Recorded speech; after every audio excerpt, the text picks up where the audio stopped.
Stakeholder. In gambling, an independent party with whom each of those who make a wager deposits the money or counters wager. A person with an interest or concern in something, especially a business. In emergency management, any person or entity with a vested interest in the survival and recovery of a given community. You. Welcome to Stakeholder Prepping.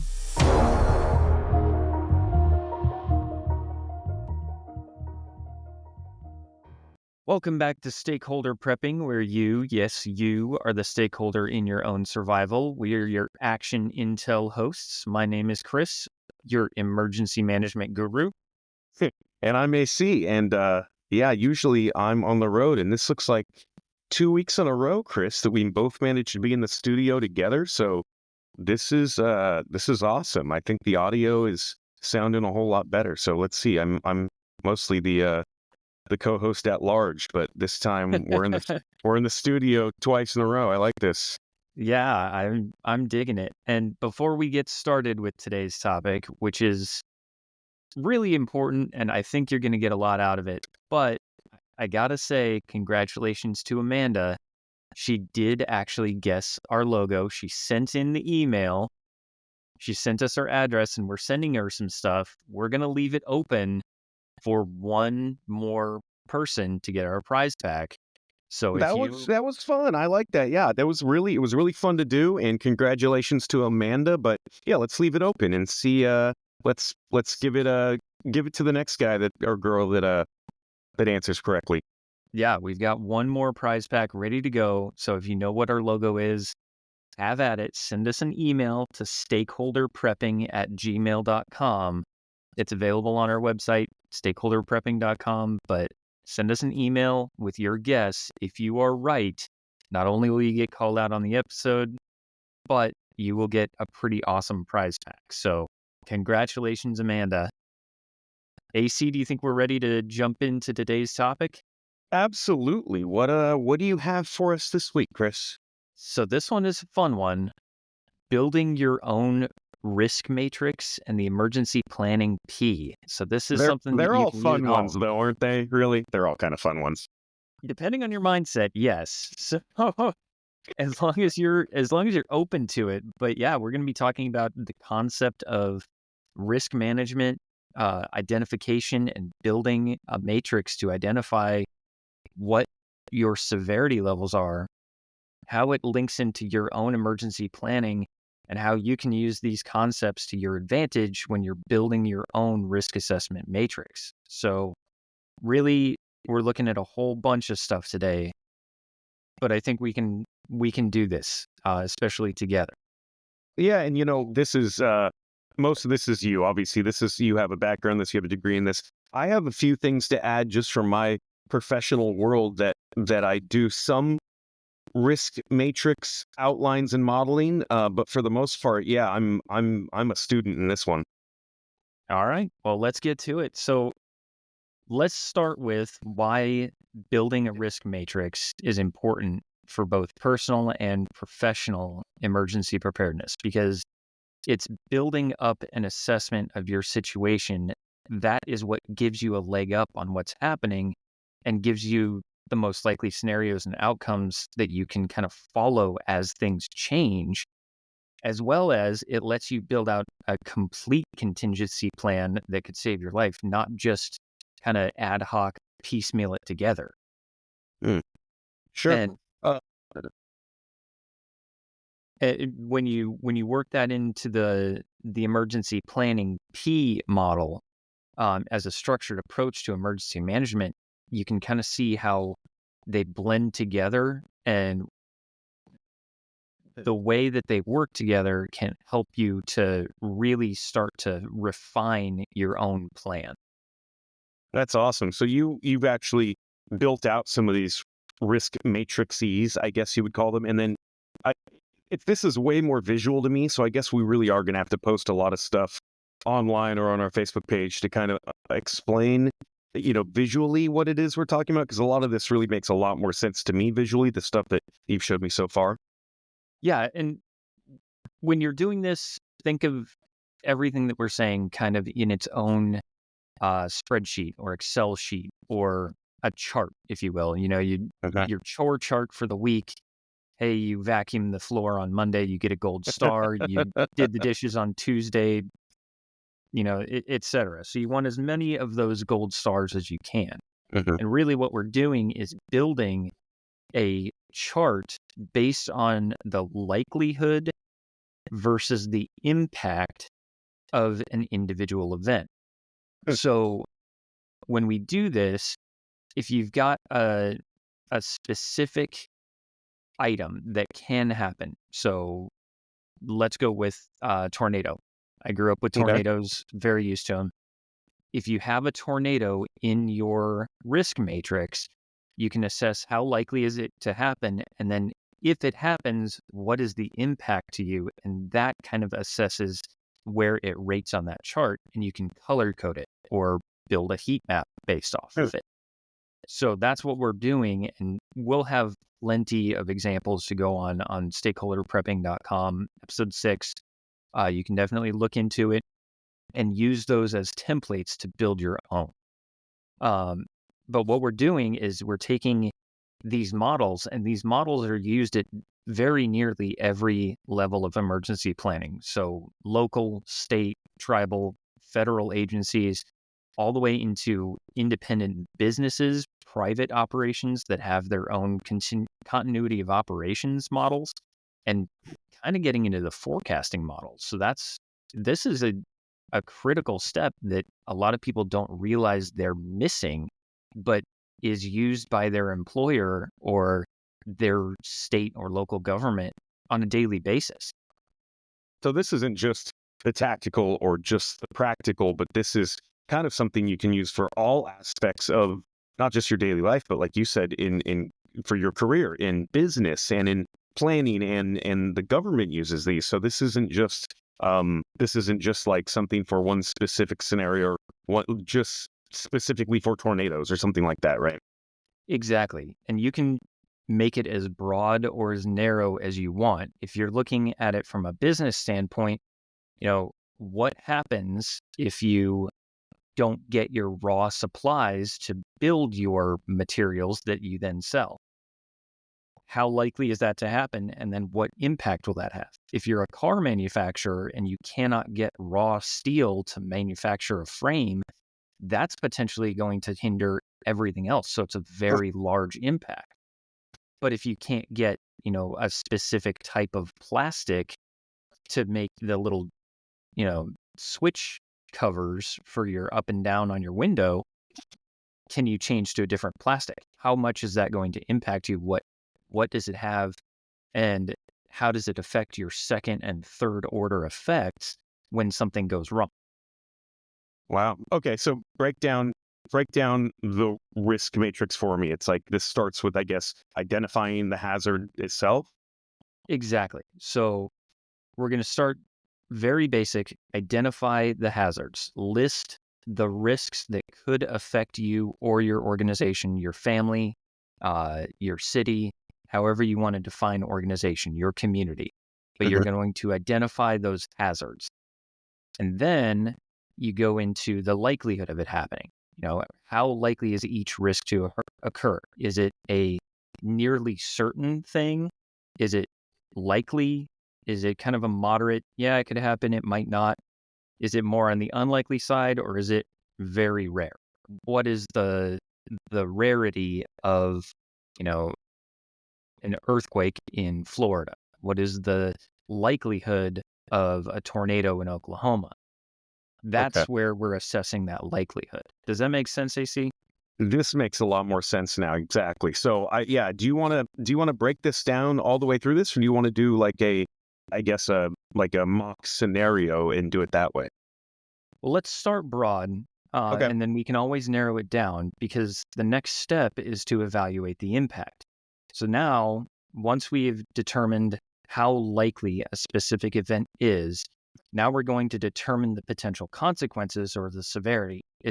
If this happens, is it absolutely catastrophic to you? Severe damage? Is it major damage? Is it going to be significant? It's going to hold you up for a while. Is it minor or is it insignificant?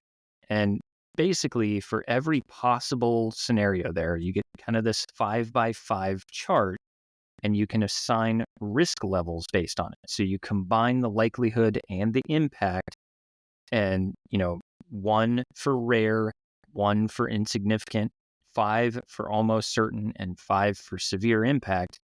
And you get this 25 points of possible outcome, and you score each of these possible events based on a scale of 1 to 25.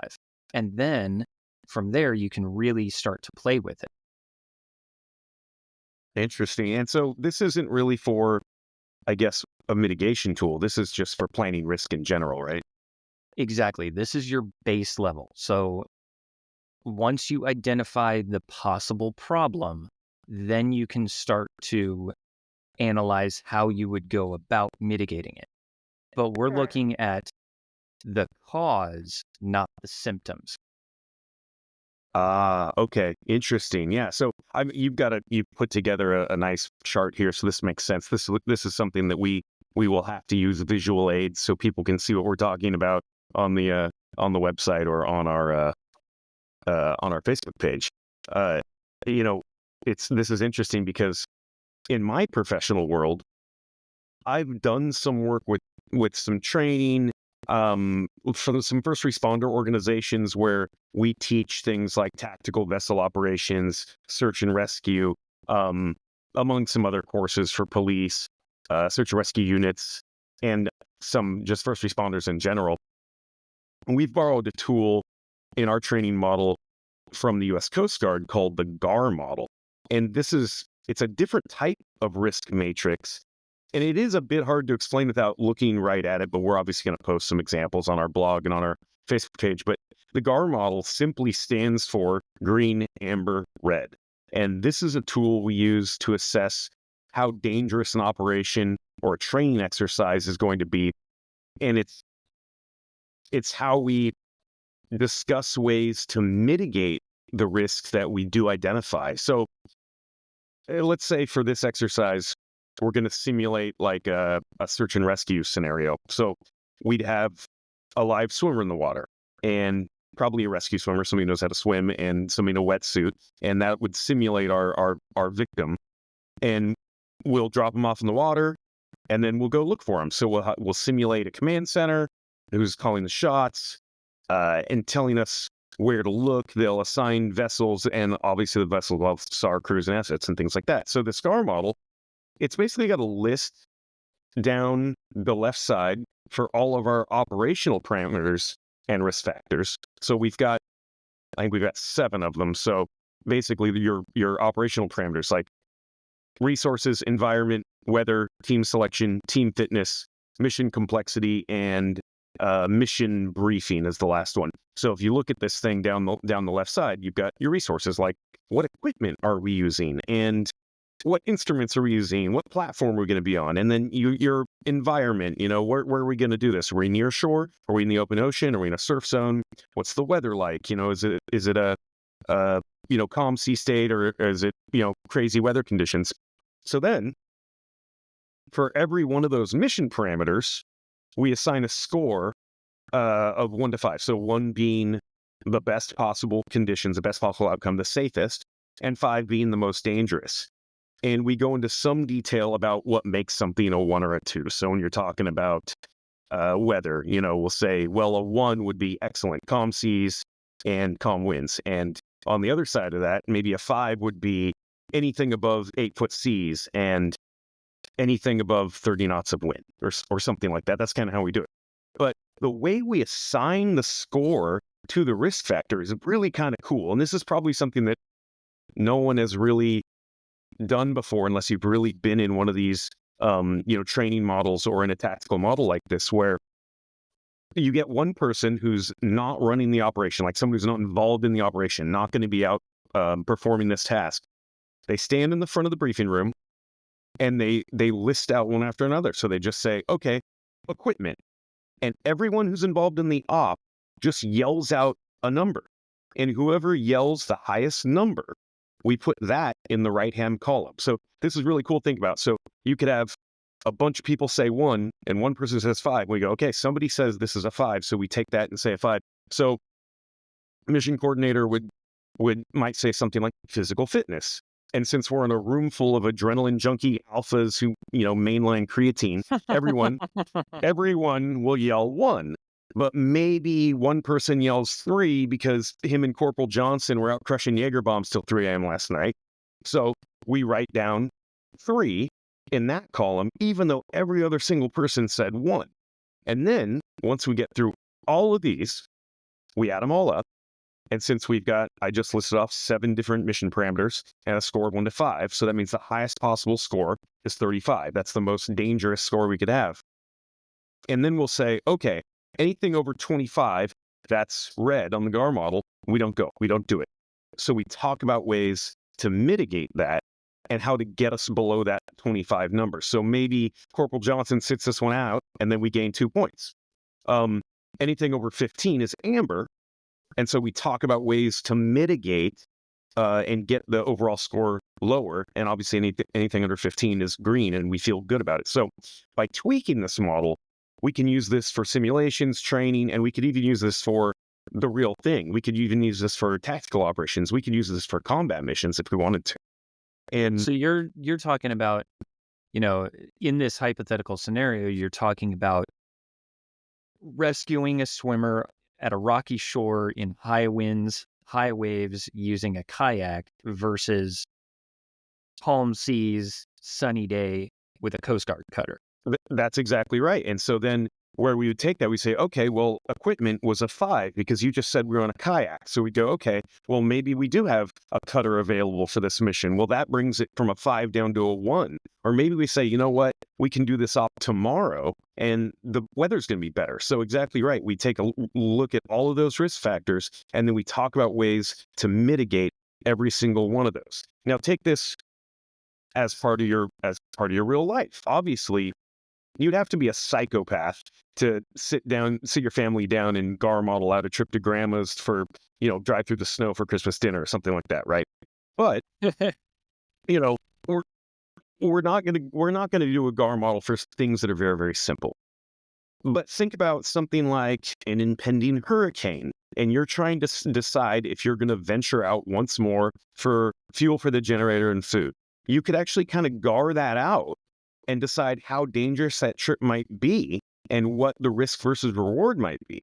So maybe you're hunting or camping, someone got lost. You could take this model and you could use it to mitigate the risks associated with going and finding that lost person. You could say, okay, do we all have ham radios? Are they on the right frequency? Are all the batteries charged? What time is sunset? So we know how dangerous this is going to get as it gets closer to dark, things like that. So, it's an extremely useful and complex tool for very complex situations where you need to mitigate risk factor involved with performing certain tasks. So that's kind of the GAR model, and we've taken that from Coast Guard and used that in a number of different tactical and like SAR type situations. But I'm sure you could think of other places you could use a model like that. Exactly. And the GAR model is, in this situation, it's a 7x5 risk matrix for a particular mission. So in this situation, we're calling it a mission for the GAR model. If it's over a certain threshold, in this case, over 25 total points, if it's red, you don't go. Right. But we're taking that and applying the same principles to anything that can happen. So tornado, hurricane, earthquake, landslide, mudslide, wildfire, anything that could potentially happen to you, car accident, flat tire picking up the kids from school. How does that affect your next line of operations? What do you do next? How does your contingency plan build into that? And so that's a really good point, because it doesn't just have to be like this big 35-point GAR model, but if you can just get yourself to start thinking in terms of what are my risk factors, what are those parameters, and what can I do to mitigate that? It's a great point. Picking up the kids going to the school, pick up the kids. Okay, well, how fast do I want to drive? That could be part of one of these mission parameters. Or am I going to put my seatbelt on or not? Or am I going to put the baby carrier in the front seat or the back seat because I don't have enough time or something like that? So you're right. Just thinking about ways to mitigate risk the way you would in a tactical operation or tactical environment. I mean, that's just wrapping your brain around thinking that way is just huge to preparedness and survival. Exactly. And you can throw in more complex factors. So, okay, now let's use the picking the kids up from school model. Mhm. That is your mission. But along the way, you got a flat tire and you just picked up the dog from the vet and they are high as shit in the back seat and don't know which way is up, much less who everyone is. Is the dog buckled in? You know, is the dog going to Sure. humble out as soon as you try to get to the spare tire? These are all kind of that risk versus reward that we process in the back of our mind almost instantaneously, and we don't think about it.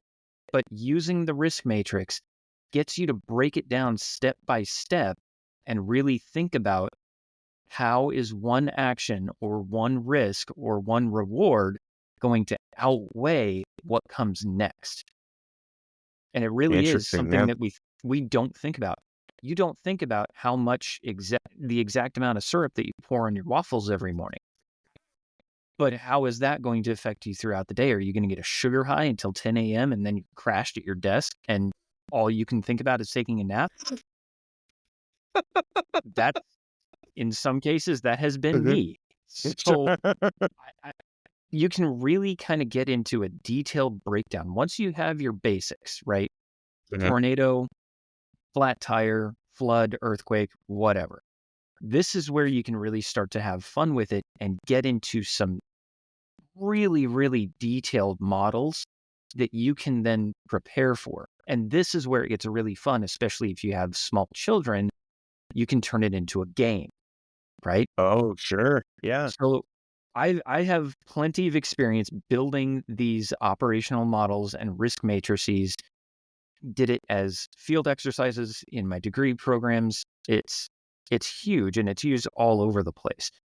But one that I built for a fictional town, and if you've ever gone through the same degree program, when I mentioned Bobville, Oklahoma, you're going to know exactly what I'm talking about. I broke down tornado into EF1, EF2, EF3, 4, 5, right? Okay. How likely are they? How much damage can they do? And what is the impact? Is it localized? Is it countywide? Is it a regional impact where it's affecting more than one county? But you can kind of do the same thing with earthquake. Is it a 3.0 or lower? Is it a 3.1 to a 5.9? Is it a 6.0 or higher? How are the buildings in your area constructed to mitigate it? If it's a moderate flood, a major flood, is it a moderate drought, minor drought, major drought? Blizzard, what's your wind speed? Is it over 24 inches and 80 miles an hour, or is it, a light dusting at 60 miles an hour? How does all of that affect what happens next? And this is where it gets really fun with children, because once you give them base parameters and tell them, make it worse, Mhm. what's the worst thing that could possibly happen next? They will find a way to add in aliens riding dinosaurs with lightsabers chasing you down in your car. And then how do you get back from that? Right? So So that's the worst case scenario. So kids are very good at throwing that out. I like that. That's true. As you're saying this, I'm thinking about, what are my own, parameters. Think about I have solar panels on one of my buildings, and I think about, well, those solar panels are rated to 120 miles an hour. So in this risk matrix I'm putting together, 100 miles an hour, 120 miles an hour, that's one of my, major, that becomes a major disaster for me versus a moderate disaster, because that's the point at which solar panels leave the roof. exactly. But They are rated for 120 miles an hour, sure. Mhm. Are they rated for 120 miles an hour with debris impact? Right. That's another option. Yeah, exactly. That's just so that when they start to get ripped off the roof. But you're right. When you start having debris flying around. So yeah, my moderate category might be 50 miles an hour, 50-mile-an-hour winds. I know tree branches are going to leave trees and they may impact those solar panels, and I could be without power. Exactly. So how do you break all of this down, and how detailed do you want to get? Because again, you are your own stakeholder. How prepared do you want to be? Do you want just the base level of windstorm, uh, you know, extra water on the ground, flood, Uh-huh. drought, blizzard? Or do you want to break it down into more specific categories like a lightning strike? They happen several times a year in most areas of the country. They're going to happen, but the impact is super low, and there's no real impact unless it hits a transformer. Sure. Most of the time, Or it's a tree. It might take down a power line. It might hit a car or a house, but it's so super centrally located, it's not going to affect the neighbors unless it hits sure. that transformer. Or I mean, in our area, this is something you probably don't think about, but we have a lot of wildfires that are caused by lightning strikes. Those wildfires, one lightning strike hits a tree, and that could cause a massive issue with a massive wildfire where, yeah, you do end up threatening entire neighborhoods or communities or towns or cities. And that's how you get into that second and third order effects, or secondary and tertiary Uh-huh. effects from a single event. Wildfires happen all the time from cars pulling over because they got a flat and their catalytic converter is so hot, it'll light the grass on fire. That happens Sure. all the time, Hmm. especially in places like Colorado, California, Nebraska. It happens Hmm. everywhere. But this is just a tool to help you identify what is out there, what risks or hazards are out there that you haven't thought of.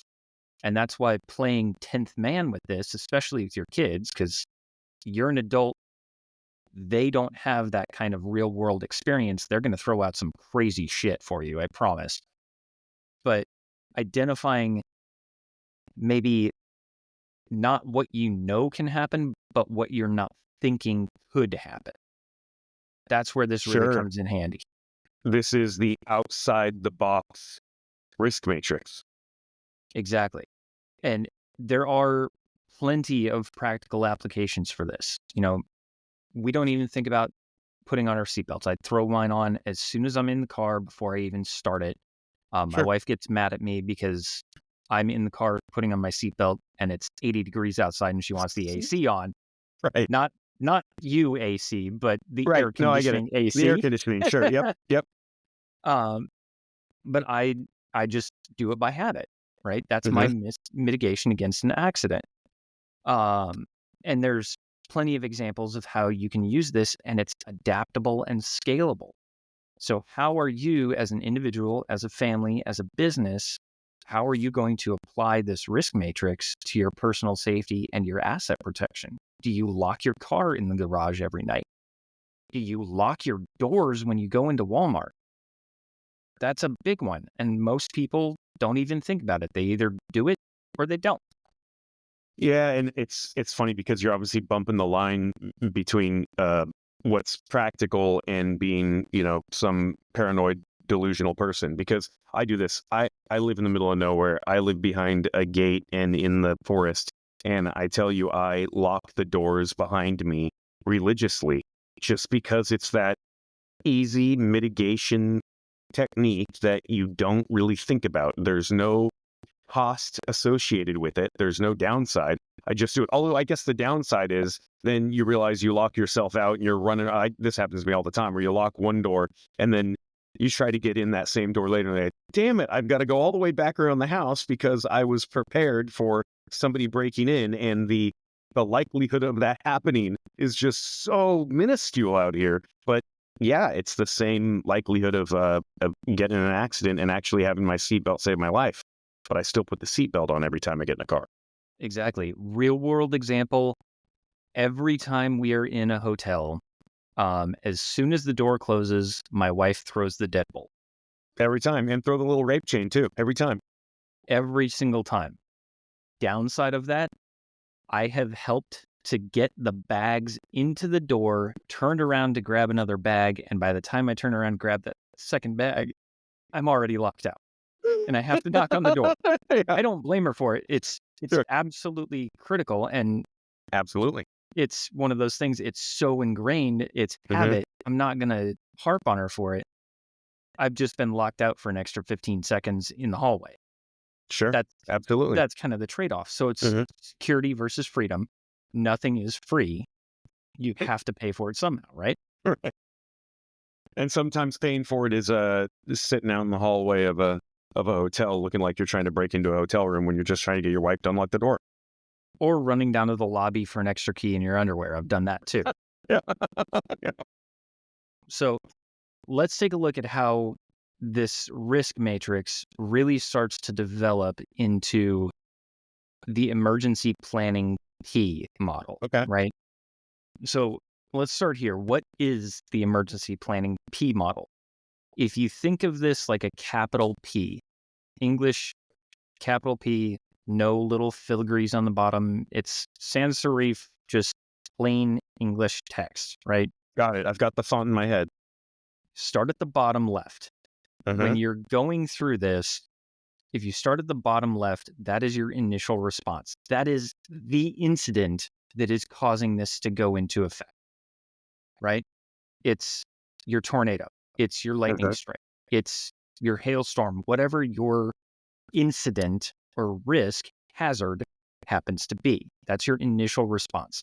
Those are the immediate actions during the onset of an emergency, right? As Uh-huh. you go up, let's break off right where it hits the bottom of the curve, coming back into it. That's your incident stabilization. Okay. Those are efforts to control and mitigate the situation. As we start to go up and over the curve, that's your operational planning. That's strategizing your response actions, considering contingencies. Okay. So your alternate methods. Then we execute, meaning we're carrying out that response plan based on all of the information gathered. And then as we come back around the curve into that straight line, we're getting into the demobilization and recovery. That's your transition to recovery, winding down whatever your operation is. You're starting to recover and get back to square one. Now, the other way to look at this is by looking at it through a PMRR model, right? So planning, mitigation, response, and recovery. Okay. All right. And This makes sense. it becomes cyclical. So you're always planning. And then when something happens, you always mitigate, then you respond and recover. So if you know something is coming, you can mitigate for it. And then you can respond to it, recover from it, and use that information to better your plan for next time. AC, are you familiar with a concept called OODA loops? OODA, OODA loops? I am not. No, what is this? Is it a breakfast cereal? It sounds like a breakfast cereal. It probably should be, and I'm pretty sure you could get some special forces guys in on this. Okay. OODA loop. So OODA loop stands for observe, orient, decide, and act. It's very similar to your plan, mitigate, respond, recover. But an OODA loop is observe your surroundings, observe what's going on, Mhm. orient yourself to exactly what is happening and who is doing what, how it's happening, how everything is unfolding. Decide on your action and then do it, and observe how your action has affected the outcome. So this OODA loop, if you will, you're constantly observing your surroundings and Mhm. how your eventual actions change your surroundings. And if they change them enough, then you have to reorient yourself, decide your next action, do it, observe, orient, decide, act, and it goes forward and forward. And in a high stress situation, if you break somebody's individual OODA loop, they cannot reset. It I swear, it's like putting a computer to sleep in the middle of an upload of a file or something, because Mhm. it completely breaks and they freeze. There's a pretty popular YouTuber, Fat Electrician. I find him hilarious. Some people will not, but I find him absolutely hilarious. He talks a lot about military strategy, military history. He's very fast talking, and Mhm. he's awesome. But he talks about something called a flashbang, which we know you toss it in a window or door, it makes a very loud bang. It's a very bright flash, and how insurgents in Afghanistan and Iraq, they got so used to using or us using flashbangs against them that they were prepared for it and they knew we were going to do it. Well, Special Forces team comes in, they're raiding a compound, they know that they know this, Mhm. and what comes in the window? A rubber duck. How do you, it broke all of their OODA loop cycles because they were expecting a flashbang, Yeah. and a rubber duck comes in, and I'm going to quote him. He calls it a quack bang grenade, and his sign off is always quack bang out, and it's hilarious to me. But they threw in this quack bang, just a Mhm. rubber duck, and everybody in that room completely froze because they didn't know how to respond to it. The Special Forces team broke their OODA loop. So understanding that you are susceptible to this as well, and understanding your own planning, mitigation, response, and recovery loop will help you when you identify that against your risk matrix that you've built. So if you understand this is a very, very dangerous situation because I planned Mhm. for it, I know what the risk is, I know what this hazard is. An F5 tornado less than a half mile away from my house. This is a highly dangerous situation. When something throws it off and it doesn't go exactly to plan, you're less likely to break that loop and more likely to survive because you can recover your own thought process faster. That's where this really, really becomes apparent. Interesting. Wow. Yeah. I mean, it makes perfect sense. And we have examples of, the planning, mitigation, response, and recovery, and the planning P in historical events. So whether it's a natural disaster, industrial accident, we saw a lot of continued improvement of infrastructure in the tri-state area following Hurricane Sandy. So they didn't just use Hurricane Sandy as a response and, all right, let's get back to zero and just Mhm. move on. It's constantly improving their drainage systems, their pumps, their uh, their water barricades, their port security, everything else. It kind of goes in stages. So we know what happened. We planned for the next time it's going to happen. Now we can mitigate against it and keep going. Keep that cycle going. Constantly So make this yourself is stronger. like the hurricane comes, it knocks down all the power poles, and it didn't make sense to just knock down the power poles and bury all the power. But if the hurricane was going to do it for us, then it probably makes sense when we rebuild to bury all the power lines so the hurricane doesn't come through and knock them all out the next time. Exactly. Now you're thinking in a risk mitigation mindset, but you have to have that risk matrix to identify what the likelihood and severity of it is. And now you can score it against your own model, build it into your GAR, your green, amber, red. Mhm. Do you need to do anything about it? That's where all of this starts to really sync up, is you identify it, you score it, now you can plan, and now you can respond. Wow. Yeah. So doing this on an individual level or with your family, it kind of creates this opportunity for clear cut roles and responsibilities. Are you going to be the one to go get the gasoline, or am I? Are Mhm. you going to be driving the truck, or am I? Are you going to be doing this, or am I? And that's just between the two of us. When you add in children, pets, who's responsible for the pets? Is it going to be the kids? Is it going to be us? Right, because who collects the dog food? last time the kids lost the iguana, so they're not in charge this time. Exactly, and we're still missing that iguana. So that's all of it really starts to gel when you build it all into one big piece, or one big puzzle, right? So Mhm. you've got individual pieces and think of every risk that you can as an individual piece. And now you can start to build your framework or your borders of the puzzle, and then you can fill in from there. And once that last piece goes into place, you have the full picture. Wow. Yeah, I know it's a lot to process without the visual aids, sure. but are you still with me? 100%. No, this absolutely makes sense. Perfect. I do want to touch on something called the PACE model. And AC, I know Okay. you work with, um, you know, border security and port security Mhm. and military outfits.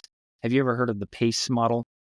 I have heard of the PACE model, yeah. So the acronym I think is it's your primary, alternate, contingency, emergency, and we go through this same kind of thing with, in aviation as well, right? You've got your main systems and your backup systems. That's kind of this, good, better, best fallback, right?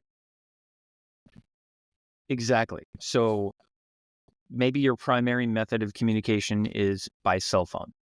Mm-hmm. What is your alternate? Maybe it's sending a text message. So your primary is Right. call, your alternate is text message.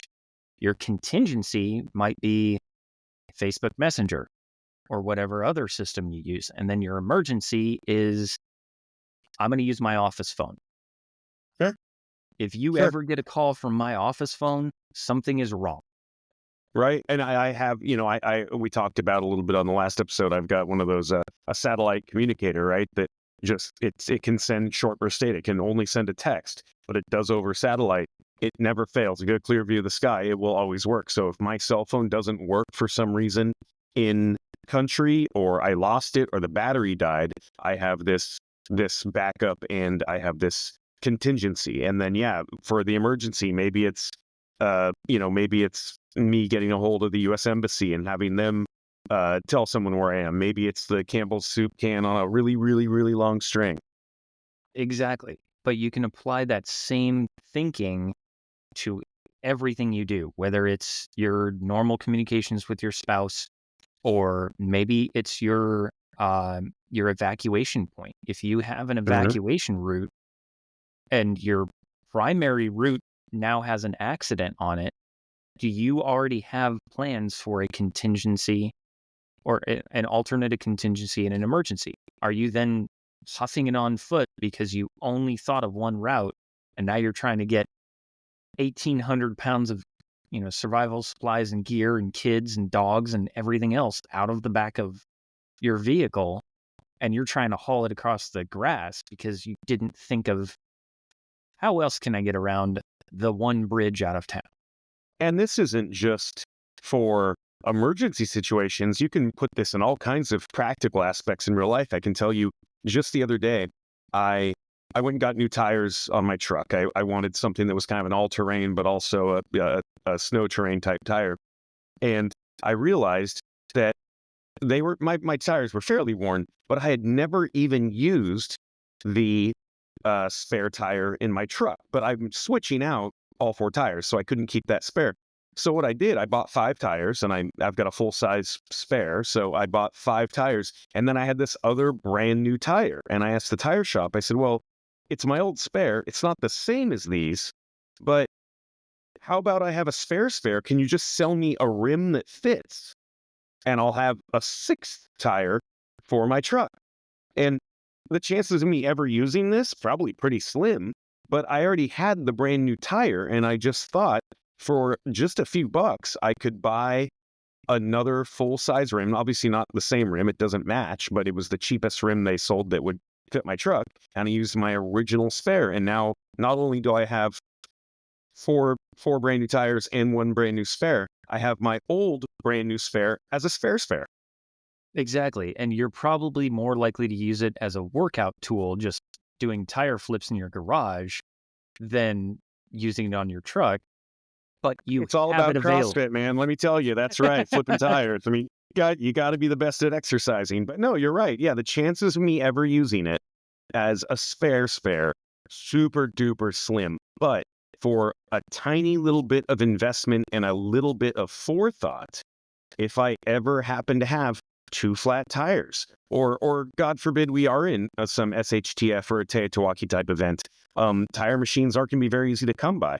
And I have an extra backup spare for the truck for a small amount of money. It was more about the forethought and the planning behind it now. And if that ever happens, I'm be patting myself on the back because I've got a vehicle that still runs after two flat tires. Exactly. And how many of your neighbors can say the same? Yeah, probably do they have zero. They're going to be asking for rides. Sure, I'll give you a ride for 5 pounds of beans, and Yep, we'll go from there. Couple rounds of 30 carbine. I'm gonna have trouble coming up with 30 carbine. It's just me. So this is really one of those things where you can make it as complicated or simple as you like.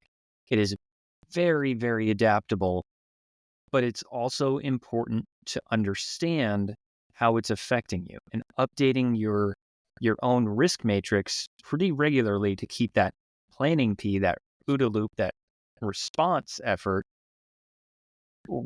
functioning as it should and like a well-oiled machine. So this is something that you can do, and how to, once you kind of build your risk matrix, you can really kind of get down to the training, because nothing works without training. Regardless of whether it's your brand new cell phone that you just pulled out of the box, you still have to figure out where the new buttons are. Or it could be a new vehicle. You have to get used to the different perspective when you're looking at the road. It can be just about anything. You have to train with it. You have to get a little bit of experience with it. So this is where drills come in and making it muscle memory.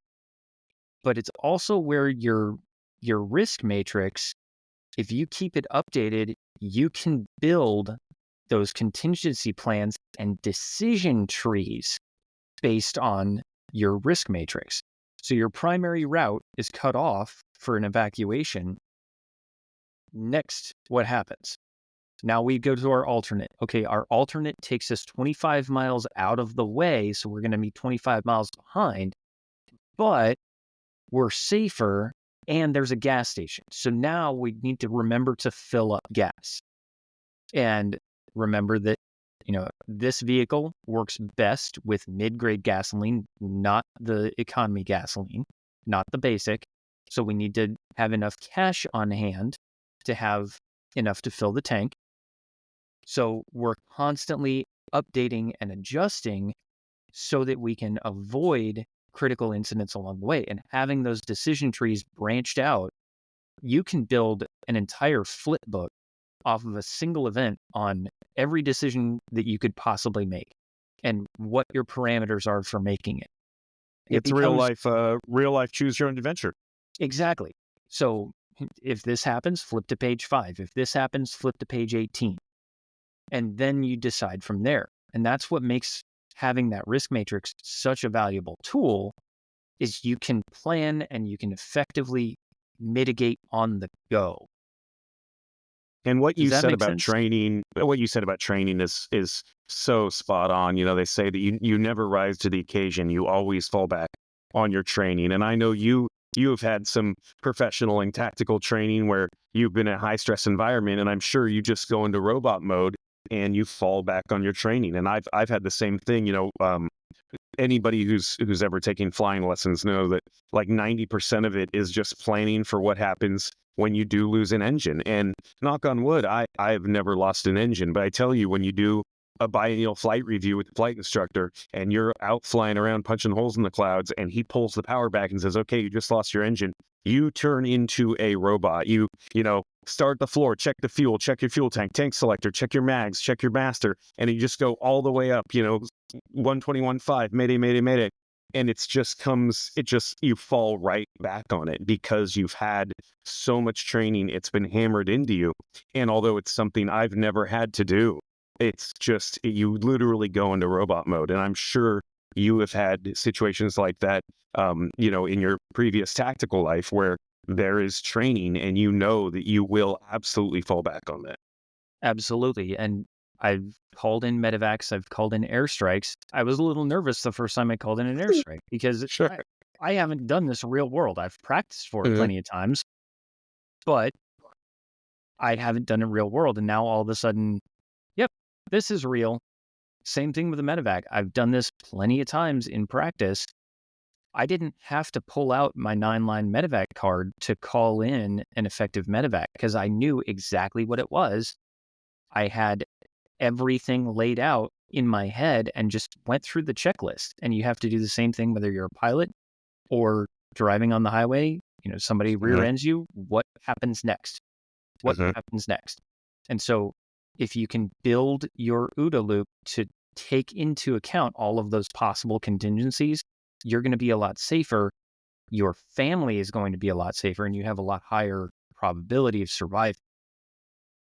Yeah, and you really are bringing this. You're bringing this home for me. It's like, where I know we were getting into the weeds a lot in the beginning of the episode about making these matrix and how are we going to relate a GAR model to a real life. But now that you're bringing it back to, okay, so now it's the planning P, and now it's that pace model. Now that I know all of these things that could possibly happen, I've written them down, I've looked at them, I've studied them, I've got an idea of what's likely and what's less likely. Then we go to, okay, when one of those things does happen, what's our primary, what's our alternate, what's our contingency, what's our emergency? First bridge is out, I know right where the second bridge is. The second bridge is out, I know where maybe the third bridge, or I know where the car ferry is. The car ferry's out. I've got a blow up raft in the back of my car. I can get across the river, whatever it is. Exactly. And that's how you can also kind of work in those compounding secondary third order effects. So hurricane brings power outage. That's your secondary effect. Brings water filtration issues because the water plants can't process the water. That's your tertiary effect. Mhm. And you can even get into quaternary effects. You don't have clean water and no way to boil it. You get dysentery. Now you're Is dead. quaternary a word? I didn't know that. That's a new word for me. Quaternary? That's a thing? I think it's quaternary or quadrinary. I can't remember. It's a great word. I'm using it. I use that three more times. It's mine, but you're right. And then what happens? Well, how do you mitigate that stuff? Well, obviously, yeah, you're right. You've got backup water filters, and you've maybe got spare coffee filters. You know where to find some carbon and some sand in your yard. And then lastly, maybe you've got a contingency medical or a JACE case, and so you've got those antibiotics for when you do get the dysentery. You've got this whole planning P modeled out. Exactly. So I know we kind of started in the weeds, but you've got to find your puzzle pieces in the box Mhm. when you first open it up. You have to find those edges. And that's really the way to look at this is you open up a box and it has all of your pieces. First thing you do is find your corners and your edges. Put those together, you get your frame. That is your risk matrix. Now you can start building and building and building and putting all the pieces together until you get the full picture. And now you can read the words on it and develop all of your plans. Your pace model, you can really build in your own survival on that picture.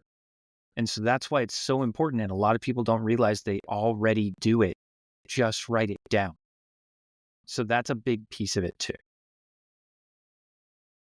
But does all that make sense as far as getting into the weeds first, working our way backwards and getting out?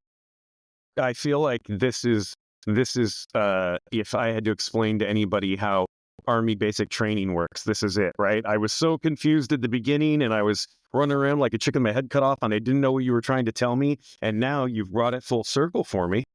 And I completely understand why we had to get into the weeds early. Exactly. So I think the big takeaway from this is, where is your risk matrix at? When's the last time you even examined one? And Sure. if you build that into your planning, you build that into your emergency preparedness and really start to look at all of the factors that go into a simple situation, you're going to be better off. And I highly encourage all of you, if you have not done so already, start building your own risk matrix. Really explore that planning P, OODA loop. Again, it's observe, orient, decide, act. Your PMRR is prepare, mitigate, respond, recover. Those are both basic models of the planning P. They just don't have the initial incident. But build that into your plan and start to build your 10th man contingency operations. So involve your kids, get them to come up with absolutely horrifying worst case scenarios. Talk to your neighbor and say, what's the worst possible thing that you think could happen to you? And how do you get out of that? You know? Yeah, that's right. I didn't think about, bringing the community in on that, because you may think that you are prepared in your own little bubble, but you're right. Not till you bring that larger community in, whether it is the rest of the family or the neighbors. Even think about the fact that, you're a preparedness guy, Chris, and I think a lot of your family knows that you're a preparedness guy, and you've probably thought, okay, I've got my 6 months worth of food, I've got the dogs handled, I've got a way to work the windows. But maybe you haven't thought about the fact that, you're going to have 5 extra family members that come knocking on the door. So maybe you should ask them first what their plan is, because if their plan is you, then you're probably going to have to adjust your matrix. Exactly. And there are a lot of resources that you can use to help you through this. So I know a lot of listeners are kind of the anti-government type. Don't trust the government. Don't trust the Fed boys. I get it. But ready.gov is a great starting resource for building your own plan. And they have it broken down into basic scenarios: hurricane, tornado, flood, drought, wildfire. They have the basic scenario set out, what you can do to mitigate against it. Mm-hmm. And on every single plan, they have build your 3-day emergency survival kit, build your 72-hour bag. That's great. How do you develop it further from there? What can happen? A 72-hour bag for you, AC, or a 72-hour bag for me is not going to be the same 72-hour bag that Amanda, our logo winner, or Lee, one of my friends, or Forrest, or anybody like that. They're not going to have the same needs that I do. So if all of a sudden they have to rely on me, how am I building that in my plan? And that's ready.gov is a great resource for it. We're going to have a bunch of displays, some visual aids on the blog that goes along with this post, so you can kind of see what we're talking about with building a matrix. But really, just take a weekend with your family, sit down and talk about, let's play worst case scenario. Let's make it as bad as we possibly can in our mind. And then let's add one more step to make it just worse. And then let's get out of it. And you are right that this is going to be probably the most visual episode we've ever done. So yeah, we're absolutely going to have to post a lot of these. What does this GAR model look like that we're talking about? What does this risk matrix look like? What are these green, amber, red things? What are these acronyms? What are these links? So we're definitely going to have to do this, because this really is this is the most visual and sort of companion needed episode I think we've done so far. Because if you were just listening to this, I can understand at the beginning how none of this made sense. But for me, having an outline here and looking at these models while we're talking about it, it made perfect sense to me. Awesome.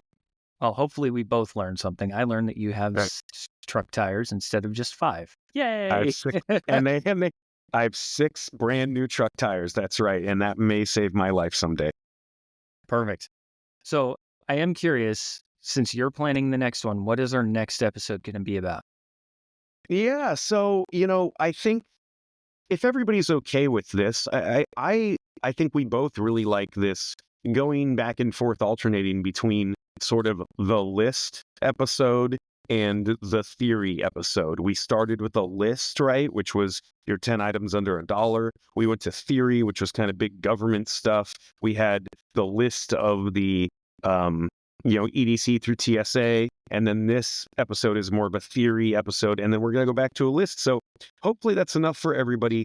We're going to keep everybody engaged by alternating. I'm not saying you can only listen to every other episode. You have to listen to all of them. But yeah, This is your homework. so this is your homework. You have to listen to the one you didn't want to, that didn't make sense to you. But yeah, so I think we're going to talk about next week, we're going to talk about AFAC. And so that's, if anybody doesn't know what that acronym is, that's because I just made it up.